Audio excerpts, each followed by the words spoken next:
আজকের এই রাতটাও গুরুত্বপূর্ণ। এটাকে হাদিসের পরিভাষায় বলে লাইলাতুন নিসফি মিন শাবান, শাবান মাসের মধ্য রজনী। আমাদের বাংলাদেশে এটাকে বলে শবে বরাত। কি বলে? তবে শবে বরাতের নামে অনেক বিদআত, ইসলামের সাথে কোনো সংশ্লিষ্টতা নেই এরকম অনেক জিনিস আমাদের দেশে আছে না নাই? সর্বপ্রথম যে ভুল জিনিসটা প্রচলিত আছে সেটা হচ্ছে এ রাতে মানুষের ভাগ্য নির্ধারণ হয়। নো, এ রাতে মানুষের ভাগ্য ফিক্স করা হয় এই মর্মে কোনো হাদিস নাই, কোরআনের কোনো আয়াত নাই। বুঝতে পেরেছেন? দ্বিতীয় কথা হচ্ছে আমাদের দেশে সবচাইতে বেশি গুরুত্ব দিয়ে পালন করা হয় শবে বরাতের রাতকে। এটাও ঠিক না। ইসলামের সবচাইতে দামি রাত হচ্ছে লাইলাতুল কদরের রাত। কিসের রাত? লাইলাতুল কদর।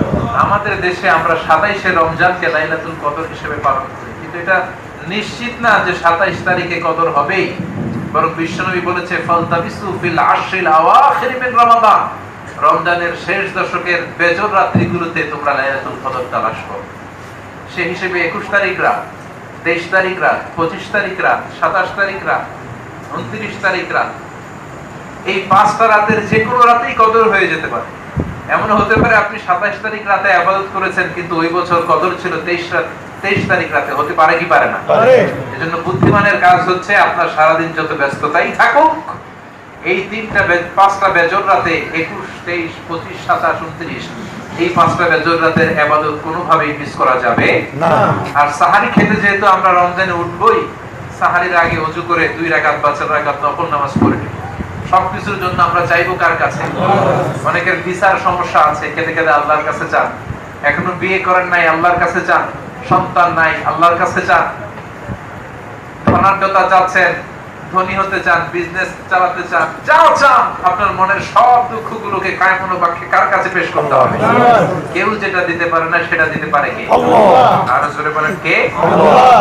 বিশ্বনবী ইসলাম বলেন ইন্নাল্লাহা লা ইয়াগফিরু লিহাদিহি লাইলা জামিআ খালকি, শাবান মাসের এই মধ্য রজনীতে, যেটাকে আমরা আমাদের দেশের শবে বরাতের রাত বলি, আল্লাহ সব বান্দাকে ক্ষমা করে দেন গণহারে। কোন সুবহানাল্লাহ। সুবহানাল্লাহ। 4 শ্রেণীর ব্যক্তি ছাড়া, ইল্লা মুশরিক, মুশরিককে আল্লাহ ক্ষমা করেন না।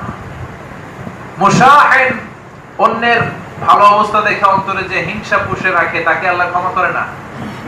কাতিলু নাফস, অন্যায়ভাবে মানুষকে হত্যা করে যারা, তাদেরকে আল্লাহ ক্ষমা করে না। জোরে বলেন ঠিক কি না? সানি, হত্যাকারীকেও আল্লাহ ক্ষমা করে না, জিনাকারীকে ক্ষমা করে না। এই 4 শ্রেণীর লোকদের কোন ক্ষমা শবে বরাতের রাতেও আল্লাহ রাখে না। জোরে বলেন নাউযুবিল্লাহ। যত অন্যায় অবিচার হচ্ছে এই সবগুলোর বিচার একদিন করবে কে? আল্লাহ। আর জোরে বলেন কে? আল্লাহ।